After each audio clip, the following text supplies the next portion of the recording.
Seseorang berlari kepayahan dari kejaran monster. Mengkhawatirkan nyawanya karena monster melompat dan mendekati mangsa untuk menerkam. Tiba-tiba kilatan cahaya menghancurkan monster dan menyelamatkan nyawanya. Seseorang lain menyelamatkan dan menanyakan keadaan Takaya, bocah yang hampir menjadi korban. Si penyelamat dipanggil ketua kelas oleh Takaya menganggap Takaya terlalu lemah untuk menghadapi kobold. Takaya berniat membantu tetapi takut monster. Segera disuruh kembali ke tempat perlindungan bersama rekan kelas lain. Perlindungan dengan puing bekas kecelakaan bus. Tempat perlindungan yang telah berburu binatang sebagai bahan pangan. Ketua kelas yang kembali disambut riuh oleh rekan-rekan lain. Takaya segera diminta untuk memproses babi hutan menjadi daging. Diminta jangan bermalasan karena cuma itu kemampuan dia. Si ketua meminta perhatian dari rekan kelas lain menyatakan sudah sebulan semenjak kecelakaan bus. Mereka adalah penyintas yang selamat. Tiadanya orang dewasa dan tiada sinyal seluler, bantuan yang diharap tidak bakalan datang. Harus menerima kenyataan bahwa mereka terlempar ke dunia lain. Masing-masing mendapat kemampuan istimewa, ada yang jago bertarung dan ada yang mampu menyembuhkan. Sedangkan dia sendiri punya serangan listrik, memiliki kemampuan istimewa adalah menjadi hal yang lumrah di dunia lain ini. Kecuali satu orang, Takaya Nagami, tidak mempunyai kemampuan apapun. Demi menghemat makanan, minta kesepakatan untuk mengusir Takaya dari tempat perlindungan, yang segera disetujui oleh rekan lain. Dengan kesepakatan suara bulat, Takaya diusir dan harus meninggalkan tempat perlindungan. Suetsugu menyatakan, biarpun terusir, Takaya harus tetap menyelesaikan tugasnya. Karena Suetsugu sendiri tidak tahan dengan bau amis. Tidak ada pilihan bagi Takaya karena dia tidak bisa berburu dan tidak punya kemampuan sihir. Si ketua bilang ini adalah pekerjaan yang cocok untuk pecundang. Itu pun bukan keinginan Takaya yang merasa sebagai manusia biasa sejak lahir. Pada saat pengolahan, tanpa sadar memperoleh suatu benda ajaib berkilau yang mengundang keheranan anggota kelas yang lain. Benda itu adalah batu gaib tidak berharga yang biasa terdapat di dalam binatang buas. Segera direbut Suetsugu dari tangan Takaya. Mengancam Takaya pada saat melakukan protes. Si ketua kelas bilang untuk berhenti membuli Takaya karena dia sudah bukanlah bagian dari kelas mereka. Suetsugu mengusulkan si Takaya jadi budak mereka, yang ditolak ketua kelas karena tidak sesuai dengan citranya sebagai manusia yang berbudi luhur. Dan segera menyuruh Takaya untuk segera hengkang dengan memberikan berbagai benda minimal untuk bertahan hidup. Takaya mencoba untuk meminta belas kasihan karena dirinya tidak akan mampu bertahan dengan semua mara bahaya yang ada di luar sana. Si ketua kelas berkeras untuk Takaya berkorban dan mengerti bahwa ini dilakukan semua demi kepentingan kelompok. Takaya dengan sedih dan berat hati, segera pergi meninggalkan perkampungan. Yang mendapatkan makian, ejekan dan perlakuan buruk dari teman kelas yang lain ketika menuju pintu keluar. Tidak jauh kemudian, terdengar suara memanggil Takaya. Si pemilik suara adalah gadis cantik bernama Mizukami, memberikan batu gaib ke Takaya yang diselinap balik dari Suetsugu. Takaya terharu oleh sikap Mizukami yang selama ini selalu baik kepadanya. Mizukami mencoba meyakinkan bahwa Takaya bisa kembali ke perkampungan apabila keadaan sudah reda. Takaya setelah mengucapkan selamat tinggal ke Mizukami, bertekad tidak akan kembali akibat perlakuan buruk teman kelas yang lain. Menyadari tiada tempat bagi dirinya di dunia manapun, galau dengan langkah apa selanjutnya yang harus dia lakukan. Juga menyadari umurnya yang tidak lama, setelah memasuki kota terdekat, mencoba semua yang selama ini belum pernah dilakukan. Mulai dari menenggak minuman keras hingga perbuatan dewasa di atas 18+. Segera kecil hati setelah kewalahan mendapat banjir rangsangan dan melarikan diri keluar kota ke dalam hutan. Sambil menangisi nasibnya, memuntahkan minuman keras yang terasa buruk di mulut. Memutuskan untuk mengakhiri hidupnya pada saat itu juga. Takaya mengalami kilas balik kehidupannya yang penuh kesepian pada saat ajal datang menjemput.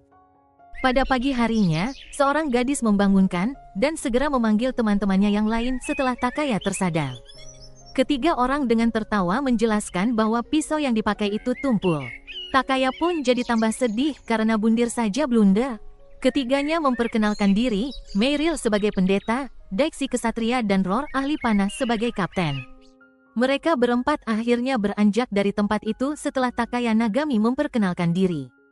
Dalam perbincangan, Roar yang kini mengetahui duduk perkaranya, sudah semestinya Takaya segera putus hubungan dan melupakan teman kelasnya sambil bertanya tugasnya apa di perkampungan. Takaya menjelaskan dia cuma melakukan hal kecil, mengolah binatang buruan dan pekerjaan remeh lain yang teman kelasnya enggan mengerjakan. Setelah mendengar penjelasan Takaya, Roar penasaran apakah kesaktian Takaya adalah fabrikator. Salah satu dari profesi yang sangat terhormat. Karena kemampuan fabrikator untuk mengolah flora dan fauna menjadi material yang berguna, salah satunya menjadi bahan pangan. Itu pun hanya di level 1 tingkat rendahan, fabrikator mumpuni biasanya di level 3 bahkan 4. Takaya yang masih kebingungan segera disela Roar sambil menunjuk batu gaib yang dibawa, karena hanya fabrikator mumpuni yang bisa mendapatkannya. Takaya bilang dia sering mendapatkannya dari binatang buruan, tetapi lebih memilih mendapatkan kesaktian tempur atau sihir. Roar menjadi jengkel dengan kedunguan Takaya yang tidak mengetahui apa itu batu gaib sebenarnya. Sambil menjelaskan, sebagai saripati binatang buas, merupakan bahan baku yang sangat langka dalam pembuatan senjata pamungkas dan jamu kuat. Karena hanya seorang ahli mumpuni di level 3 atau di atasnya yang mampu mengambilnya. Daik menambahkan, apalagi batu gaib merah milik Takaya, sudah dipastikan level Takaya lebih tinggi dari Roar pemanah level 3. Ditambah dengan latihan yang tepat, Takaya memungkinkan untuk menaklukkan naga. Takaya cuma bisa tercengang, tidak percaya dengan apa yang telah didengar. Meryl mengusulkan Takaya untuk bergabung dengan serikat supaya bisa mengevaluasi kesaktian aslinya dengan tepat.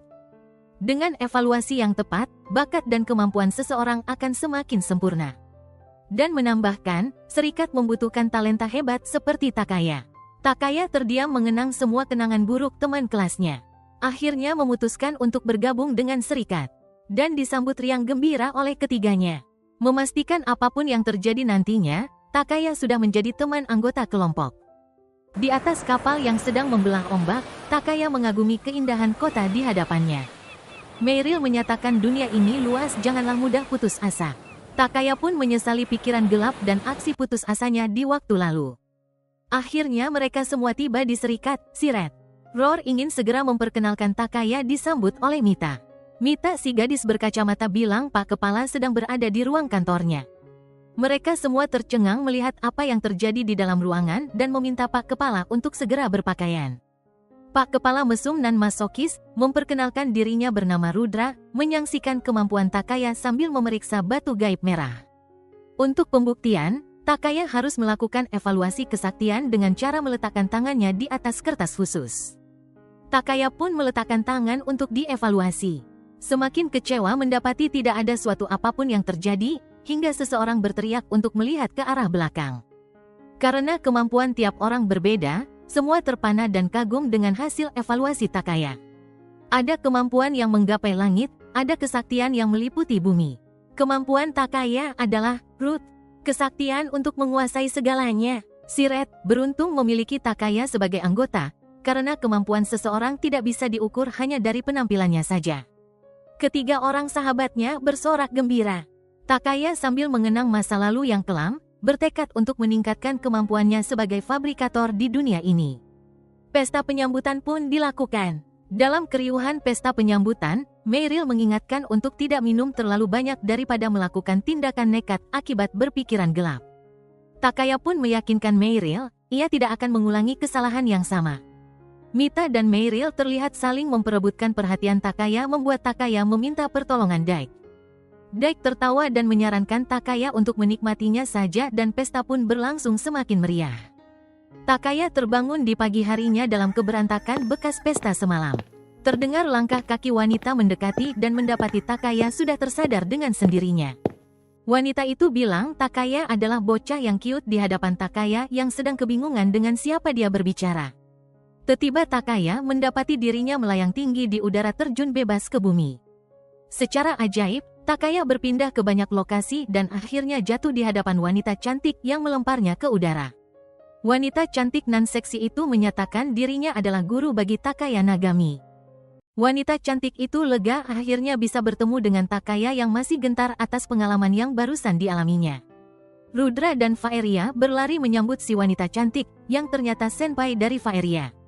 Meryl yang juga baru bertemu si wanita, segera berteriak memprotes atas apa yang dilakukan terhadap Takaya. Rudra menjelaskan bahwa wanita cantik itu adalah penasihat serikat, empu penyihir level 9 kelas wahid yang mempunyai julukan orang suci. yang segera disanggah Meiril, mempertanyakan di mana letak kesuciannya. Rudra yang tidak ingin kemampuan terbuang percuma, meminta sang penyihir, sahabat karibnya, untuk membimbing Takaya. Karena mendengar cerita dari Daik, Rudra berharap Takaya berkembang tidak salah jalan dan menjadi yang terbaik di bawah bimbingan sang penyihir. Takaya yang terharu mendengar maksud baik Rudra, bertekad untuk rajin berlatih dan membalas semua budi yang diberikan. Disambut gembira dan ditunggu kelulusannya oleh rekan lain, dengan janji Roar akan mengajak bermain ke tempat lokalisasi. Sambil berpamitan, Takaya melewati pintu ajaib buatan sang penyihir cantik, dan langsung tiba di hutan angker rumah sang penyihir. Mempertanyakan kesiapan Takaya yang segera dijawab bahwa ia akan mempelajari semuanya. Setelah mendapat perintah untuk memilih kamar manapun yang dimau, Takaya memasuki rumah indah sang penyihir. Langsung tertegun mendapati ruangan yang dihuni makhluk halus. Takaya ragu untuk bisa belajar dengan baik tatkala semua ruangan kamar telah dihuni oleh makhluk yang menakutkan. Sembari menuju kamar terakhir, mendapat petuah kecil dari sang penyihir, Takaya diharap untuk menjaga kesopanan, karena mempunyai murid wanita. Yang datang terlambat karena Takaya telah melihat si murid yang berwujud wanita cantik dan ranum sedang berganti pakaian dalam kamar. Sang penyihir memperkenalkan Takaya kepada rekannya, sesama siswa bernama Subakibaru berasal dari negara kepulauan. Menjelaskan kepada Takaya, Subakibaru biarpun masih muda, tetapi sudah mempunyai tubuh indah siap untuk dipetik. Yang segera disela Subakibaru untuk menghentikan ucapan gurunya sebelum dia semakin merajuk emosi. Sambil terus melanjutkan bahwa si gadis menjadi asisten peneliti akibat permintaan orang tua Subakibaru. Takaya minta maaf atas kejadian sebelumnya yang dijawab Subakibaru dengan pengertian kamar yang dihuninya adalah yang terbebas dari makhluk halus. Tetapi dengan tegas masih tidak dapat memaafkan perbuatan Takaya kepadanya. Sang penyihir menjadi sangat ceria melihat kedua muridnya cepat akrab. Karena semua kamar sudah terisi, Takaya galau harus tidur di mana, ditawarkan untuk tidur di kamar bersama sang penyihir. Dengan syarat, Takaya harus bekerja keras menjadi pembantu rumah tangga di gedung itu. Dan proses belajar Takaya pun dimulai. Hari-hari yang dilakukan, saat pagi melakukan pekerjaan rumah tangga, malamnya bergelut memeras otak dengan buku sihir. Dengan kebimbangan dalam proses belajar, di bulan berikutnya, sang penyihir memanggil Takaya dan Subakibaru menemui dirinya. Mereka berdua akan melakukan ujian di dalam hutan angker. Disambut gembira oleh Takaya, tapi Subakibaru memprotes karena beda level mereka terlalu jauh. Tantangan yang harus dilakukan adalah membuat jamu kuat dan sebilah pisau, disambut kebimbangan Takaya yang bukan seorang pandai besi. Kemauan sang guru harus tetap dilakukan dengan keberatan Subakibaru mengajarkan Takaya ilmu turunan keluarga kepadanya. Harapan Takaya untuk bekerja sama, segera pupus setelah mendapat tatapan sadis dari Subakibaru. Setelah menyelamatkan Takaya dari terkaman binatang buas, Subakibaru yang masih meremehkan, bertanya sudah belajar apa saja selama ini. Yang dijawab Takaya, hanya menghafal semua isi buku sihir milik sang guru yang bisa dibacanya. Menawarkan untuk membuat jamu penangkal untuk Subakibaru, yang mendapat tanggapan beku dari si gadis. Si gadis masih tidak rela untuk mengajarkan ilmu turunan keluarganya kepada Takaya. Subakibaru melaporkan kegiatan hari itu pada sang guru, menyantap racikan masakan Takaya karena dengan penuh malu perut si gadis berbunyi. Segera membentak Takaya untuk menghentikan ocehannya setelah merasakan ada ancaman datang mendekat. Dirasa ancaman terlalu besar, Subakibaru menyuruh Takaya untuk segera kembali ke rumah. Tiba-tiba seekor serigala raksasa datang menyerang tetapi segera terkapar dapat dikalahkan dengan mudah oleh Subakibaru. Segera disadari Takaya bahwa Subakibaru adalah makhluk luar biasa.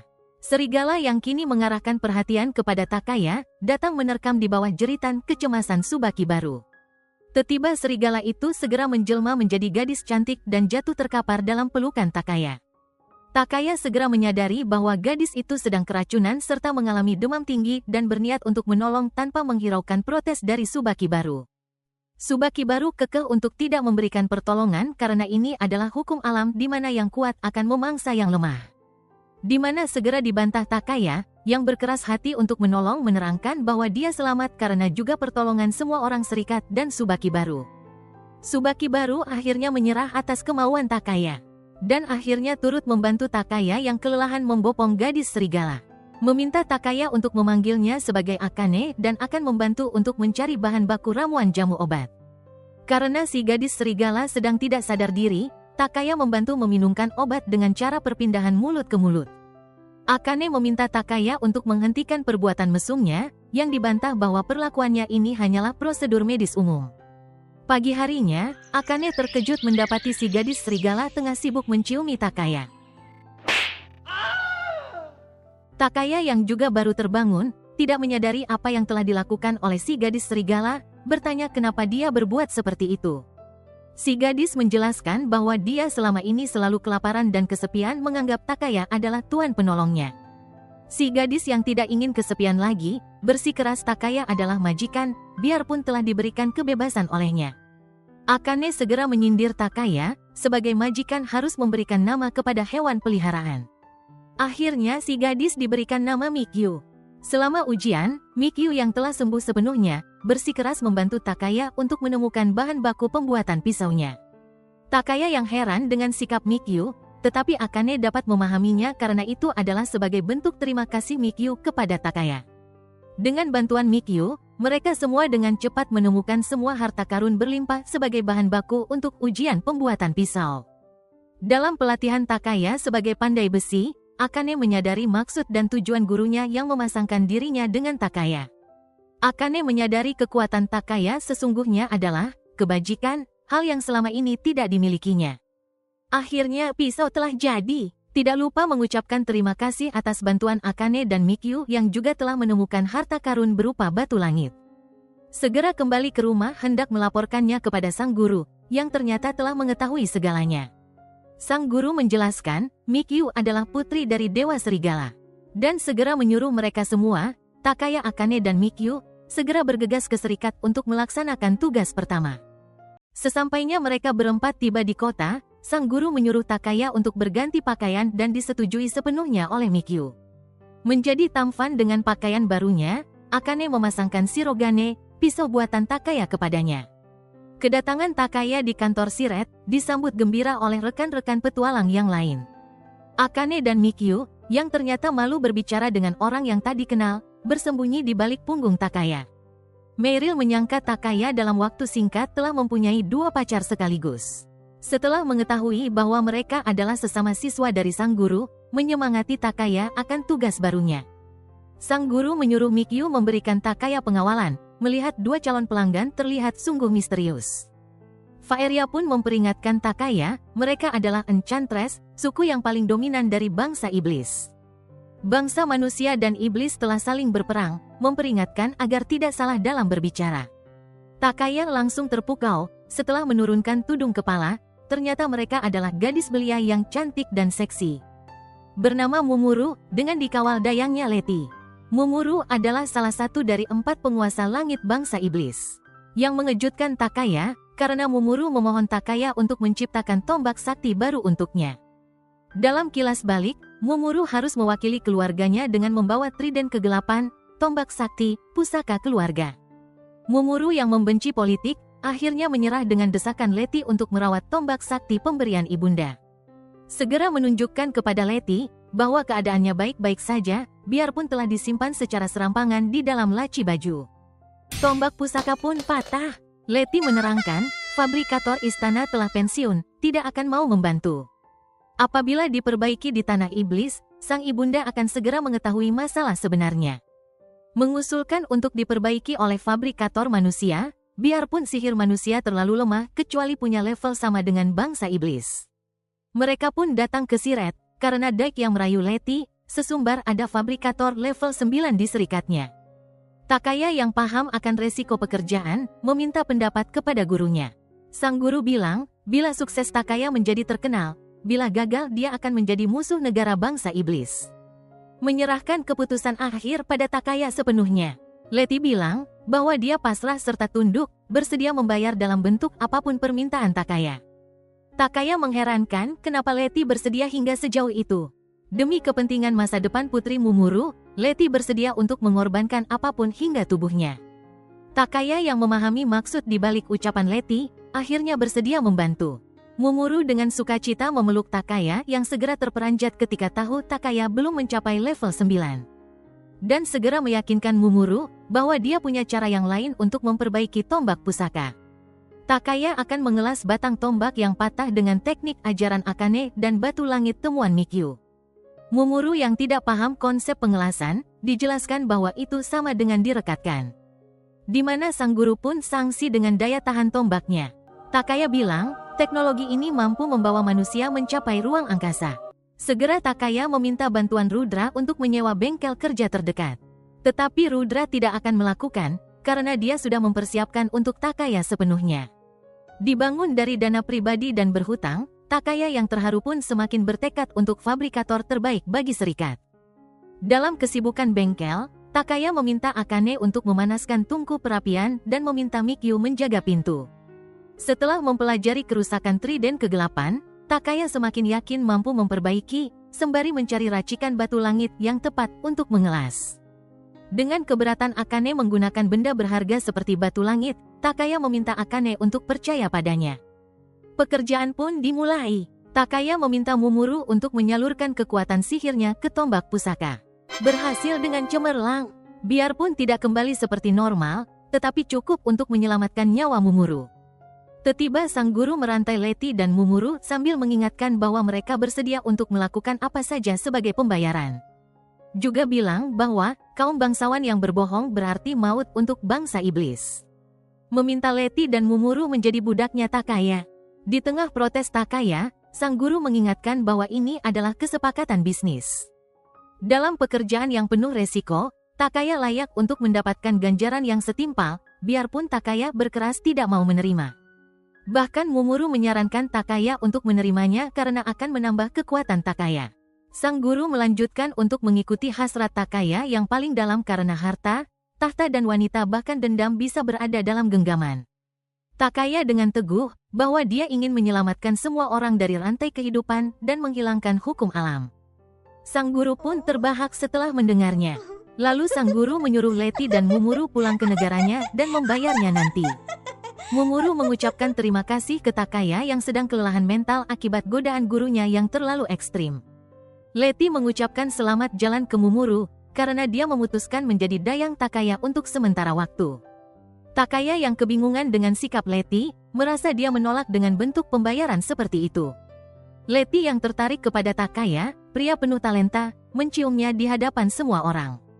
Meryl yang baru datang pun melihat semuanya, dan langsung merajuk emosi. Di suatu tempat, Harukawa Mei si ketua kelas, mendengar kabar angin tentang kehebatan Takaya. Jamu kuat ramuan Takaya terjual ludes mendatangkan kemakmuran bagi serikat. Sang guru dan Faeria memperingatkan Rudra supaya jangan menambah beban kerja bagi Takaya. Rudra yang dapat memahami, menanyakan keadaan Takaya kepada Letty. Letty melaporkan, Takaya terlalu asik bekerja hingga lupa makan minum dan istirahat. Demi kesehatan Takaya, Rudra menyuruh Meryl, Dyke dan Roar yang baru tiba, untuk mengajak Takaya rehat jalan-jalan. Meryl menanyakan keadaan Takaya, yang dijawab ramuan akan selesai sesaat lagi. Meryl pun menanyakan apakah Takaya masih ingat janjinya untuk berpetualang bersama. Takaya ingin melakukan petualangan tetapi kerjaan menumpuk. Dan keempat sahabat itu pun segera menyeret Takaya untuk beristirahat jalan-jalan di kota. Takaya yang memang kangen dengan para sahabatnya itu pun disela Meryl karena dia dikerumuni oleh banyak gadis cantik. Meryl menyatakan ingin mengenal pribadi Takaya lebih jauh. Roar yang paham, sebagai sahabat yang baik, menyeret pergi Dyke yang masih kebingungan, meninggalkan Meryl dan Takaya. Sepeninggal Roar dan Dyke, Meryl dengan riang mengajak Takaya meneruskan jalan-jalan mereka. Yang tanpa disadari keduanya, semua kegiatan diawasi oleh sang guru melalui jimat pemberiannya ke Takaya. Takaya yang merasakan tatapan cemburu dari sekitarnya karena berkencan dengan gadis cantik, mengajak Meryl untuk ke pantai. Meryl pun setuju, sedangkan Rudra menyuruh para gadis untuk kembali bekerja, menghentikan tayangan drama percintaan di jimat sang guru. Meryl yang perhatian, menawarkan bantuan untuk meringankan beban pikiran Takaya. Takaya semakin kagum kepada Meryl, karena Meryl menjadi biarawati disebabkan oleh hasrat ingin menolong sesamanya. Takaya merasa sebagai orang yang lemah, hanya bisa mendapat pertolongan dari yang lain, tanpa mampu memberikan pertolongan kembali. Yang disanggah Meryl, bahwa dirinya pun cuma profesi belaka, tak mampu memberikan pertolongan yang lebih nyata. Takaya menyatakan Meryl adalah penyembuh yang hebat karena menjadi bugar berkat pertolongannya, sedangkan dia sendiri adalah pecundang karena tidak berani melawan bully dari teman kelasnya. Takaya yang masih tidak tahu sejati dirinya, bilang Meryl adalah persona yang hebat karena mampu mengubah nasibnya sendiri. Dan disela Meryl, bahwa Takaya akan beranggapan beda apabila tahu kekuatan Meryl sesungguhnya. Tiba-tiba terdapat kilatan cahaya petir menyerang keduanya. Terdengar seseorang menyapa Takaya, dan Takaya terperanjat setelah tahu siapa keparat yang secara licik menyerang mereka berdua, segera menyarankan Meryl untuk berhati-hati. Meryl dan Takaya dibuat tidak sadarkan diri oleh serangan Harukawa, membawa Takaya pergi dengan meninggalkan Meryl terkapar di jalan. Takaya tersadar dirinya terantai di dalam sebuah gua dikelilingi oleh gunungan harta dan artefak aneh. Harukawa menerangkan bahwa yang di hadapan Takaya adalah harta yang dikumpulkan oleh para teman kelas, sedangkan Takaya tidak percaya bahwa ketua kelas melakukan pencurian. Karena selama hidupnya yang selalu bergelimang kemewahan, menganggap Takaya adalah suatu bentuk harta yang harus dimiliki Harukawa. Harukawa mendengar kabar angin tentang level 9 milik Takaya, menginginkan kontribusinya kembali di perkampungan. Takaya yang tentunya tidak bersedia untuk kembali, yakin akan ada seseorang datang untuk menolongnya. Harukawa mengingatkan bahwa mereka semua adalah manusia dari dunia lain, tidak akan ada pertolongan yang datang. Bahkan mengusulkan Takaya menjadi mata-mata, menyusup ke Siret dan menghancurkannya dari dalam. Takaya bertanya sampai kapan mereka bertahan dengan popularitas yang dimiliki. Mereka populer karena murid pintar, atlet berbakat bahkan karena status finansial yang Takaya adalah lawan dari itu semua. Karena ketenaran adalah hal yang semu, bahkan ketua kelas yang Takaya kagumi selama ini, hanyalah seorang maling remeh tiada guna. Harukawa bertanya apa bedanya dengan Siret, karena mereka juga menginginkan kekuatan Takaya. Takaya menjawab, Harukawa tidak akan mengerti, karena Siret menghargai seseorang selayaknya manusia bukan barang semata, membuat Harukawa geram mengamputasi tangan Takaya dengan pisaunya. Harukawa menyaksikan Siret akan tetap bekerjakan Takaya setelah menjadi orang cacat, sedangkan Takaya sangat menyesali tindakan Harukawa yang terlalu jauh. Harukawa berjanji akan merawat Takaya yang telah menjadi cacat apabila memberitahukan sisi kelemahan Siret. Takaya yang telah banyak berhutang budi, bersikeras tidak akan memberitahu rahasia Siret kepada Harukawa. Pada saat nyawa Takaya di ujung tanduk, tiba-tiba terdengar lolongan serigala membahana perkampungan. Meryl dan Mikyu tiba, siap bertempur demi menolong Takaya. Mikyu dan kawanan binatang buas di bawah kepemimpinannya, menghancurkan barisan pertahanan perkampungan. Meryl dengan penuh amarah menghadapi Harukawa yang berani menculik Takaya. Harukawa memberikan perintah barisan pertahanan yang dilanda kepanikan dengan cara meremehkan kekuatan Mikyu. Meryl meminta Mikyu untuk melawan kelompok perkampungan, sedangkan dia sendiri akan menolong Takaya. Harukawa yakin bisa menang karena jumlah mereka lebih banyak, di bawah jeritan korban serangan Mikyu. Dirasakan gagal dalam pertarungan jarak dekat, mencoba menggunakan serangan sihir jarak jauh dengan radius ledakan yang luas tanpa menghiraukan dampak serangan bagi rekan-rekannya yang lain. Sedangkan Meryl semakin cemas setelah mendapati Takaya tergeletak berkubang dengan genangan darahnya sendiri. Takaya memperingatkan Meryl untuk segera lari setelah menyadari datangnya ancaman dari Suetsugu. Meryl menggertak balik akan menghabisi nyawa Suetsugu. Meryl mengambil sikap pertarungan tangan kosong untuk menghadapi Suetsugu yang bersenjatakan kapak. Mentertawakan Meryl yang berpakaian sebagai biarawati, yang segera dijawab ini hanyalah profesi dan hasrat untuk menolong orang karena kemampuan sesungguhnya adalah menyakiti manusia. Dan akan memakainya untuk melindungi Takaya. Takaya tersadar, ternyata keputusan menjadi biarawati adalah untuk melampaui batasan yang dimiliki Meryl. Pertempuran yang sengit antara keduanya, membingungkan Suetsugu karena Meryl hanyalah petarung level 4, tetapi semua pukulannya mengenai tempat yang kosong. Daik yang berkesempatan menolong Takaya, bilang Meryl adalah petarung yang hebat karena sejatinya adalah kemampuan rahasia untuk memajukan waktu. Dengan kalah telak, dihina Meryl bahwa Suetsugu adalah pengecut yang hanya menang melawan orang yang lebih lemah dari dirinya. Mikyu yang sedang bertempur melawan kelompok perkampungan menerima telak tembakan dari meriam kanon, yang tidak membawa pengaruh apapun bagi si gadis serigala. Merasakan tidak mungkin menang, seseorang mengusulkan Harukawa untuk mereka semua segera pergi menyelamatkan diri dan meninggalkan perkampungan. Harukawa menyatakan, barisan garda depan level 6 akan mampu mengalahkan Mikyu. Mendapatkan protes bahwa semua orang di garda depan akan menjadi korban. Harukawa menyatakan itu adalah tugas dari barisan depan, berkorban demi keselamatan dirinya, sang ketua kelas. Anggota perkampungan yang terkejut mendengar pernyataan egois Harukawa, serentak menghentikan pertarungan dan menyerah membuang senjata mereka masing-masing. Harukawa yang masih menganggap tinggi pribadinya, tidak mengerti oleh tindakan yang dilakukan rekan kelasnya. Sang guru menyatakan, tidak ada rekan kelas yang dengan rela mengikuti Harukawa. Berbeda dengan anggota Siret, mereka rela dan bersedia melakukan apa saja untuk Takaya. Takaya yang melemah karena kehilangan banyak darah, minta maaf tidak akan mampu menjadi fabrikator lagi dan semua rahasia Siret masih tetap aman terkunci. Sang guru bertanya mengapa Takaya melakukan hal itu, dijawab karena Siret mau menerima dia si sampah masyarakat sebagai teman. Daik menyatakan bahwa Takaya adalah masa depan Siret dan meminta untuk mengulurkan tangannya yang teramputasi. Daik menggunakan sihirnya dan menyembuhkan tangan Takaya dengan sempurna. Meryl bilang bahwa sesungguhnya Daik adalah sang penyembuh dan yang merawat Takaya pada awal pertemuan. Bila kemampuan Meryl adalah memajukan waktu, kemampuan Daik sesungguhnya adalah memundurkan waktu. Hasrat Daik adalah menjadi kesatria perang pemberani. Biarpun Meryl dan Daik hanya mempunyai kemampuan seperti itu, tetap diterima baik di Serikat Siret. Kemampuan yang dianggap sampah bagi sebagian orang seperti Harukawa, si ketua kelas. Melanjutkan bahwa Takaya mempunyai berkah terbesar yaitu memahami penderitaan orang lain. Tujuan Siret adalah saling menolong kelemahan masing-masing dan berjuang demi kepentingan yang lebih besar bersama. Akhirnya, berketetapan hati bahwa dia bernama Takaya Nagami, fabrikator untuk Siret. Sang guru menanyakan kepastian Takaya yang hanya ingin memenjarakan mantan rekan kelasnya. Takaya sebagai fabrikator menyadari bahwa kesemuanya bisa diperbaiki.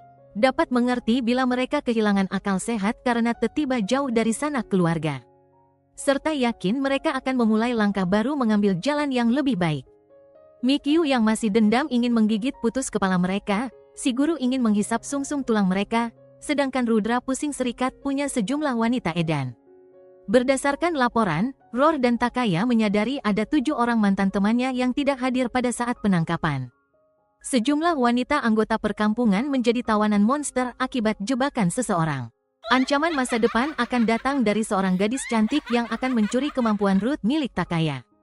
Di suatu pagi, Meryl dengan riang mendobrak kamar Takaya untuk mengajak sarapan pagi bersama.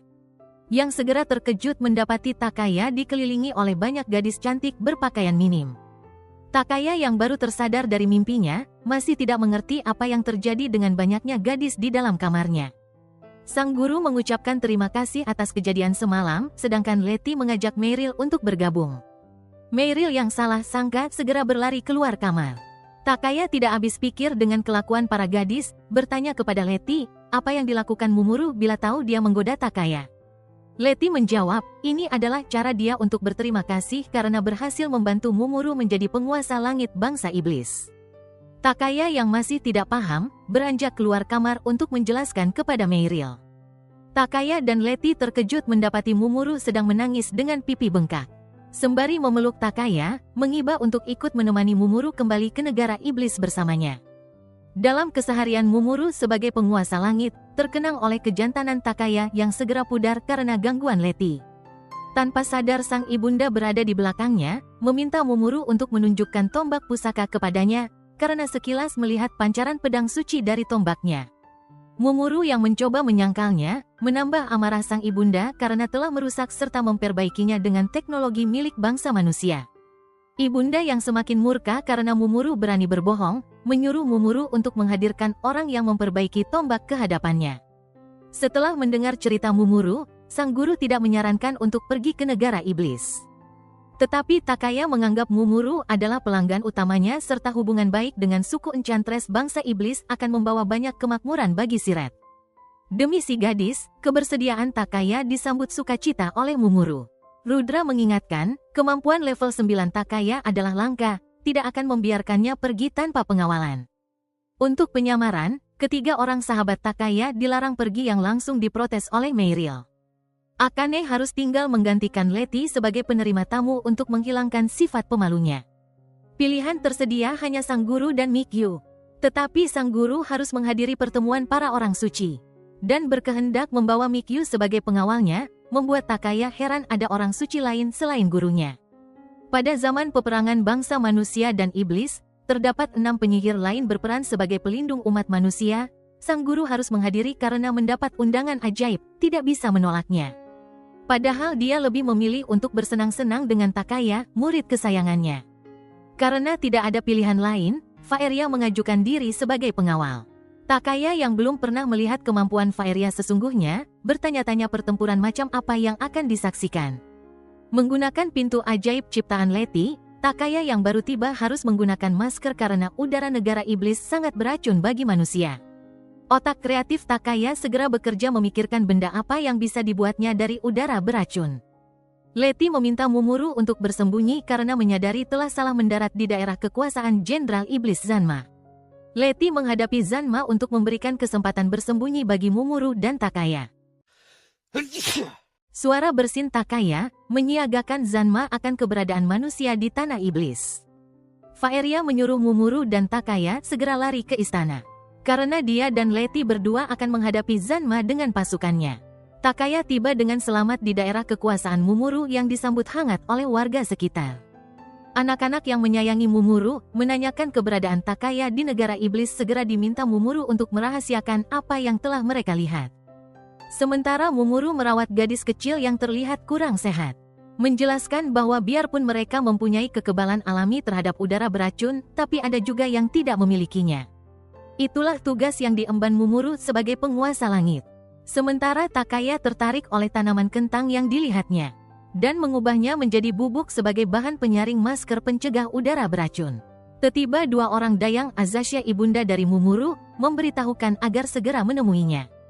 Tetapi tertarik akan apa yang dilakukan, memutuskan untuk membantu Takaya mengubah kentang menjadi bubuk penyaring, membuat kagum Takaya akan kekuatan para dayang. Masker modifikasi pun telah selesai segera dibagikan kepada yang membutuhkan. Takaya pun mendapat kecupan terima kasih dari si gadis kecil yang membuat Mumuru cemburu berat. Akhirnya mereka semua tiba di tempat kediaman sang ibunda. Mumuru yang mencemaskan suasana hati ibunya, dengan lunglai mencoba untuk bertemu menghadap, yang disemangati Takaya karena Mumuru adalah penguasa yang baik hati. Dan Mumuru menghantam tembok karena kemarahan ibunda. Memperkenalkan dirinya, Azasya mantan jenderal pasukan Succubus, ibu dari Mumuru. Takaya memeriksa keadaan Mumuru, lega si gadis selamat dari kemarahan ibunda. Azasya menjelaskan kenapa dia yang begitu cantik dan perkasa rela menyerahkan gelar penguasa langit ke Mumuru. Karena Mumuru jauh lebih berbakat dari dirinya, mampu mengeluarkan kekuatan trident kegelapan hingga maksimum dan berencana menjadikannya ratu para Succubus. Tetapi merusak tombak sakti, tunduk kepada manusia, serta berani membohongi ibunya. Permintaan untuk berhenti menyakiti Mumuru, membuat Azasya kini mengancam Takaya. Karena Takaya tidak paham keagungan tombak itu bagi bangsa Succubus dan dosa anak berbohong kepada ibunya. Mumuru yang selalu mengikuti perintah ibunda biarpun tidak mau jadi penguasa, akan mengingkari Azasya sebagai ibu bila berani menyakiti Takaya. Untuk mencegah pertempuran sengit antara ibu dan anak, Takaya akan membuatkan tombak pusaka baru. Melihat Takaya yang masih bocah, Azasya menyaksikan kemampuan untuk membuat tombak baru setara dengan pusaka keluarga selama ribuan tahun. Kemunculan Letty menjelaskan bahwa Takaya adalah fabrikator level 9. Biarpun masih sangsi, Azasya akan memberikan kesempatan pada Takaya, karena Letty adalah dayang asuhannya yang tidak bisa berdusta. Bisa berhasil, Azasya akan memaafkan Mumuru bila gagal nyawa Takaya menjadi taruhan. Tanpa kenal takut, Takaya pun menyanggupi. Di luar istana kediaman ibunda, Faeria kagum akan gertak sambal Takaya yang gemilang. Takaya minta maaf ke Letty menjadi pembohong, tetapi Letty bilang dia mempelajarinya selama tinggal di Siret, dan Faeria bersumpah mereka selalu membayar pajak. Mumuru pun minta maaf ke Takaya yang terseret dalam masalah keluarga, tetapi Takaya yakin bahwa Mumuru akan segera berdamai dengan ibunya. Membawa ke istana, Mumuru akan mempersiapkannya sebagai markas bagi Takaya. Dengan sihir, istana Mumuru menjelma secara ajaib dan disambut meriah oleh warga. Mumuru bagaikan idol kondang bagi bangsa iblis. Michael menjelaskan penyambutan untuk sang calon, tetapi segera dihentikan Mumuru sebelum menyelesaikan ucapannya. Menghentikan ucapan warga yang lain tetapi segera digoda habis oleh Letty, membuat Mumuru semakin tersipu malu. Keterampilan alkimia Takaya belum cukup tinggi untuk membuat tombak pusaka yang terbuat dari materi gelap hasil kristalisasi racun negara iblis. Usul Faeria untuk mengumpulkan materi terlebih dahulu disetujui oleh Takaya. Takaya diperebutkan oleh Mumuru dan Letty yang ingin tidur bersama, segera diselesaikan oleh Faeria. Keinginan Takaya tengah malam segera disalahartikan oleh Letty, karena Takaya hanya ingin ke kamar kecil akibat kebelet pipis. Setelah menyelesaikan urusan kecil, Takaya tersesat dalam lorong istana yang gelap. Bertemu Verge, adik Michael yang sedang berpatroli, ternyata juga tersesat di istana. Dalam perjalanan menyusuri lorong istana, mendadak bertemu dengan slime. Takaya heran ada slime yang bisa berbicara, ditanyakan tujuan berada di istana yang segera dijawab karena undangan pribadi dari Mumuru. Slime bersedia membantu Takaya kembali ke kamar, tetapi meminta waktunya sebentar. Takaya pun tiba di ruang perpustakaan yang megah. Slime yang belum pernah mendapatkan kunjungan manusia, meminta pendapat Takaya. Menunjukkan buku bergambar yang disadari Takaya sebagai manga, bertanya apakah buku itu akan laku di dunia manusia. Manga yang bercerita tentang Raja Iblis bereinkarnasi menjadi manusia. Takaya mengakui keahlian slime sebagai mangaka. Menunjukkan manganya terlalu vulgar untuk menjadi konsumsi umum. Takaya dan slime telah menjadi karib, menyadari hari telah menjelang pagi, akan menolong Takaya kembali ke kamar. Tiba-tiba ruangan berguncang dengan hebat, slime menyarankan Takaya jangan kembali dulu ke kamar karena ada seseorang mencarinya.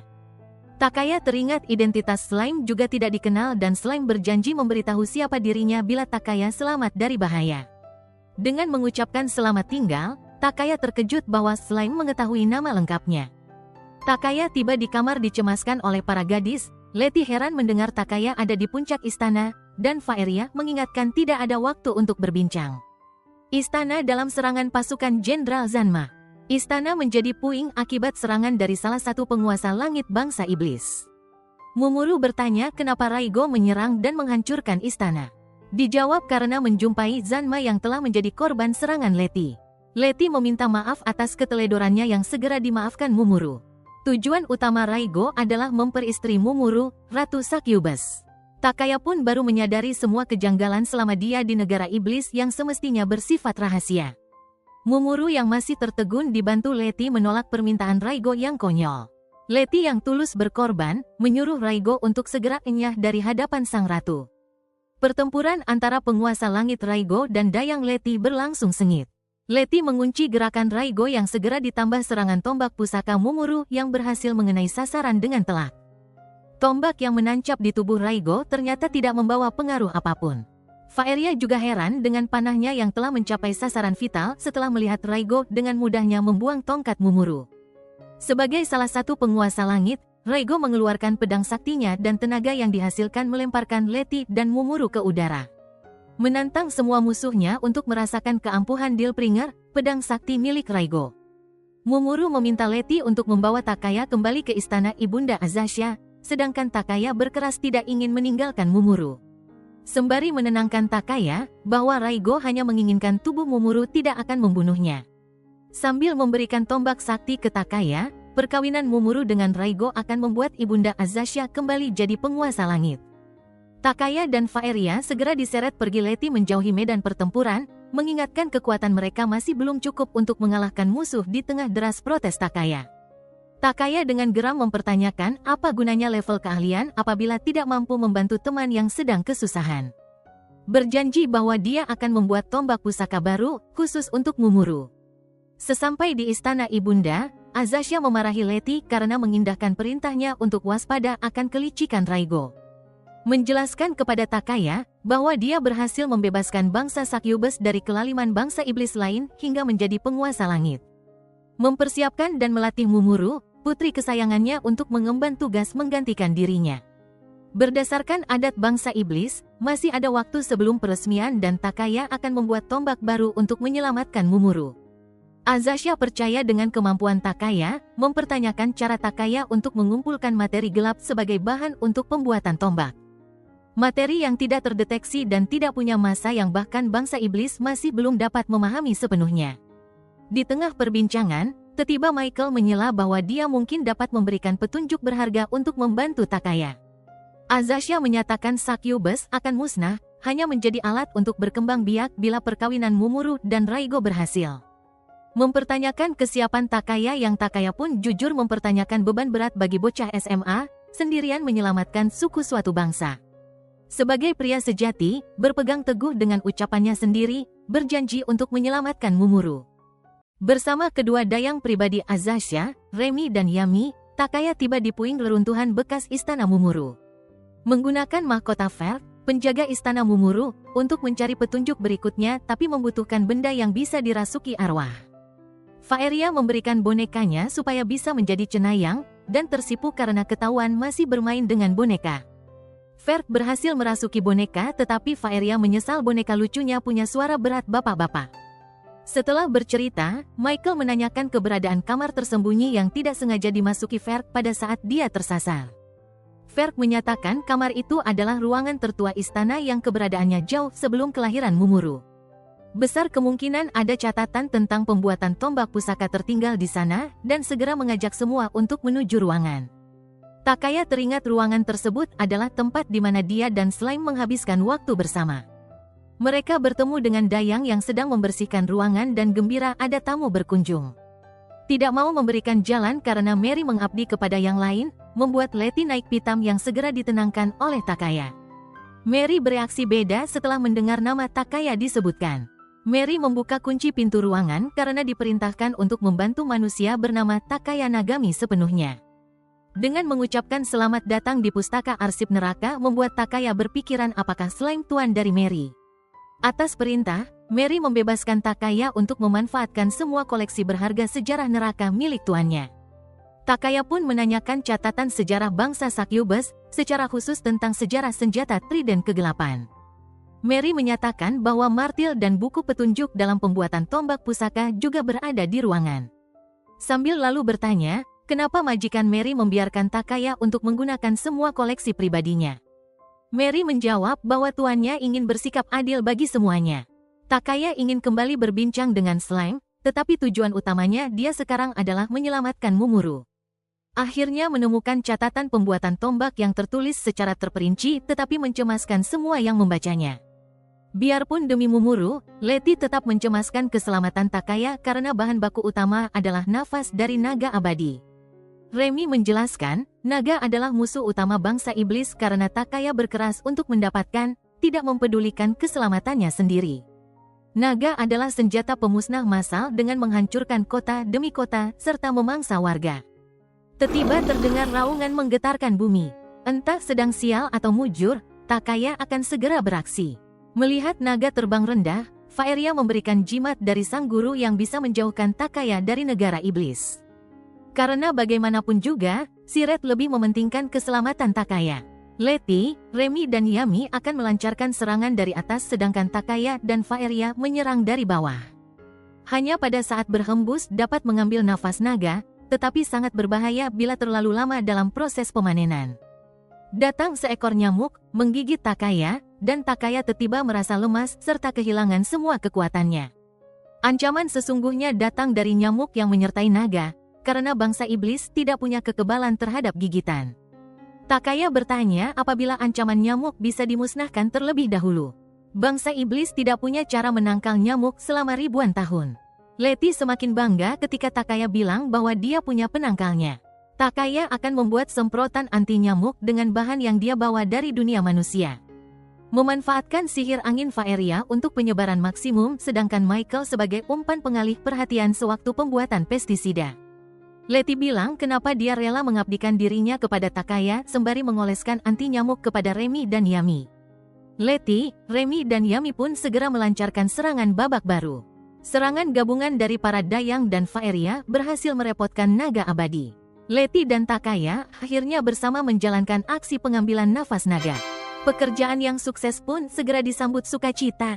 Setelah semua luka dirawat Faeria, Takaya mengangkat martil mulai bekerja. Akibat luka yang diderita, Takaya kesulitan dalam menempa. Letty dan Faeria pun membantu, mereka berdua yang mengangkat sedangkan Takaya cukup mengarahkan. Mendapat kritikan dari Remy, bila tidak mampu mengayun martil, Takaya gagal sebagai pandai besi. Bangsa manusia berbeda, karena demi bertahan hidup mereka tidak peduli dengan harga diri. Tapi demi Mumuru, akhirnya mereka semua pun turut membantu Takaya. Dan pekerjaan pun dimulai. Selama pekerjaan, Takaya berpikir para peneliti NASA akan iri kepadanya bila mengetahui dia menggunakan materi gelap. Tombak pusaka baru pun telah jadi, tapi membuat yang lain terkejut karena segera dibuang kembali ke perapian oleh Takaya. Menjelaskan, karena cetak biru sudah terbukti, akan membuatnya berulang kali, hingga Takaya mencapai level 8. Sambil mengenang semua pengalaman hidupnya hingga saat ini, tombak pusaka paling mutakhir pun telah jadi. Azasha mengunjungi bengkel kerja sambil membawa undangan perkawinan Mumuru yang akan dilaksanakan malam itu juga. Dikarenakan kedudukan ibunda, kecuali Azasha semua berniat menghadiri karena tombak pusaka selesai tepat pada waktunya. Dan mereka pun berangkat dengan misi menyelamatkan Mumuru. Dan Takaya mendapatkan kartu ucapan dari majikan Mary. Sipir mengingatkan Mumuru bahwa waktu acara akan segera tiba. Acara dilaksanakan di suatu arena yang telah penuh oleh penonton. Terdengar teriakan Takaya memanggil Mumuru. Datang memenuhi janjinya membawa tombak pusaka baru untuk Mumuru. Raigo pun terkesan akan keberanian Takaya. Menyarankan Mumuru untuk menggunakan tombaknya, karena Raigo ingin menaklukkannya pada kondisi siaga prima. Takaya memeluk Mumuru yang memang sedang merindukannya. Dan menciumnya di hadapan halayak ramai. Takaya sengaja berbuat seperti itu untuk memberikan pesan rahasia di mana Mumuru masih blingsatan. Mumuru pun paham dan setuju akan rencana Takaya dalam menghadapi Raigo. Raigo sesumbar akan mematahkan serangan tombak Mumuru sebanyak 3 kali. Sumbar akan 3 kali kalah, tepat sesuai dengan perkiraan dan perencanaan Takaya ke Mumuru. Semua kagum akan keberanian Takaya dengan Letty menyatakan itu semua karena kekuatan cinta. Tetapi Takaya menyatakan bahwa Mumuru sudah dipastikan akan kalah. Dengan menunjukkan kebenaran ucapannya kepada Remy dan Yami. Faeria terkejut akan tuduhan Takaya kepada Remy dan Yami sebagai susupan dari Raigo. Kecurigaan berawal dari patahnya tombak pusaka, penyergapan di lokasi pendaratan rahasia. Kepastian pengkhianatan terjadi pada saat pembuatan tombak pusaka, karena sesungguhnya Takaya masih di level 7. Perkiraan penyelesaian akan lebih lama, tapi ternyata bisa tepat selesai pada saat waktu undangan perkawinan Mumuru. Remy dan Yami secara rahasia, menambah level Takaya yang kurang tapi dengan tipuan akan hancur setelah terpukul 3 kali oleh Raigo. Perbuatan yang diakui oleh keduanya, membuat geram Letty karena mereka sebagai dayang pribadi Azasha, berani mengkhianati bangsa Succubus. Mumuru menanyakan tujuan Raigo dalam menghancurkan perdamaian dengan berperang kembali dengan bangsa manusia. Karena Succubus meniadakan sistem pembagian profesi berdasarkan ras iblis. Raigo menyatakan itulah yang menyebabkan kekalahan iblis dari manusia. Mumuru menyatakan, kekuatan Raigo adalah berkat pusaka keluarga turunan dari orang tuanya sendiri. Dengan musnahnya Succubus, Raigo akan menjadi penguasa dengan kekuatan sejati bangsa iblis. Karena geram mendengarnya, Mumuru kembali melancarkan serangan kedua. Kembali segera dimentahkan oleh Raigo. Letty menanyakan kenapa mereka begitu tega mengkhianati suku bangsa sendiri. Remy dan Yami menyatakan mereka tidak ingin hanya menjadi dayang bagi suku lain karena Ratu Azasha melupakan kekuatan Succubus sesungguhnya. Faeria pun menanyakan apakah perang sebagai jalan satu-satunya untuk unjuk kekuatan suatu bangsa. Sembari mengingatkan, Mumuru adalah benih yang tumbuh sebagai perwakilan semua kekuatan yang dimiliki oleh bangsa Succubus. Sementara itu, serangan tombak Mumuru kembali dimentahkan oleh Raigo. Raigo minta Mumuru untuk segera punah dan menyerah. Mumuru pun menunjukkan keperkasaan sebagai pejuang wanita, menyatakan tidak akan menyerah kepada kelaliman bangsa lain. Akan lebih mudah bagi hidup Mumuru untuk menerima nasib dia dan bangsa Succubus tunduk sebagai istri Raigo. Tanpa mempedulikan ucapan Raigo, Mumuru pun melancarkan serangan terakhirnya. Dan tombak pusaka Mumuru pun hancur berantakan. Faeria berharap ini semua masih dalam rencana besar Takaya. Takaya bilang langkah terakhir tergantung oleh Mumuru semata. Penonton bersorak karena pembuktian ucapan Raigo untuk menghancurkan tombak dalam 3 kali serangan. Tapi segera terheran melihat ada kilatan cahaya aneh di tangan Raigo. Di dalam pustaka arsip, selain tombak Mumuru terdapat juga pedang Raigo. Cara buat, kekuatan dan kelemahan tertulis semua di sana. Selain terdapat tipuan dari Remy dan Yami, Takaya pun menambah tipuannya sendiri di dalam tombak pusaka. Dengan mengoleskan racun bagi Raigo, karena dia tidak akan mampu menggunakan pedangnya kembali. Raigo membuang pedangnya yang sekarang menghisap kekuatan dirinya bukan kekuatan musuh. Mumuru yang tahu akan kepalsuan kekuatan Raigo, menantang pertarungan tangan kosong. Raigo dilanda kepanikan dengan datangnya serangan Mumuru.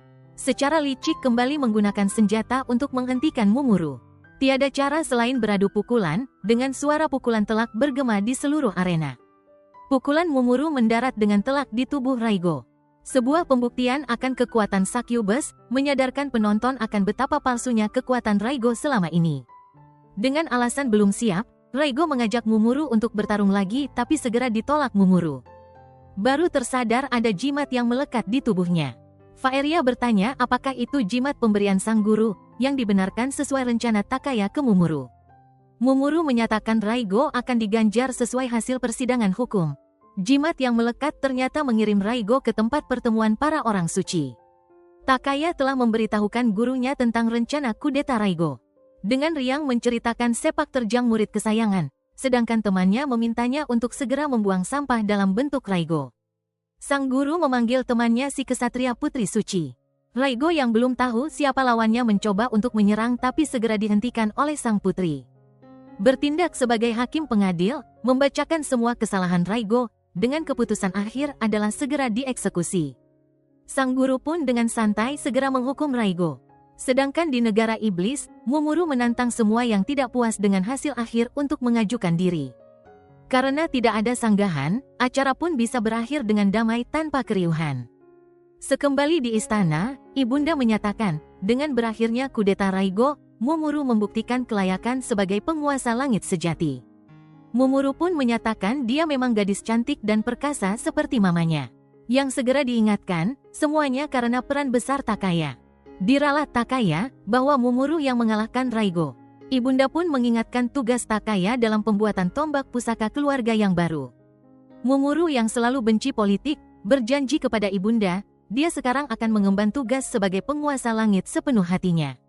Azasha pun lega dengan keputusan Mumuru. Pesta kemenangan Mumuru pun berlangsung dengan meriah. Di tengah pesta, Letty menanyakan Takaya, antara dia dan Mumuru, kecupan siapa yang paling mesra. Melihat Takaya yang tidak bisa menjawab, Mumuru menawarkan untuk melakukannya lagi. Dan Takaya pun diperebutkan kembali oleh Letty dan Mumuru. Takaya pun menyelamatkan diri dengan berdalih kebelet Vivis. Takaya menemukan Azasha yang telah mengeksekusi kedua dayang kesayangannya asuhan semenjak kecil. Takut akan Mumuru yang masih suci akan ternoda yang sama seperti dirinya, menanyakan Takaya, apakah arti dari kekuatan sesungguhnya. Takaya berkeyakinan, Mumuru akan mewujudkan semua impian Azasha bagi bangsa iblis di masa depan. Di suatu tempat, semua sepak terjang Takaya telah diawasi oleh Slime. Menawarkan untuk mempercayakan dunia kepada Takaya.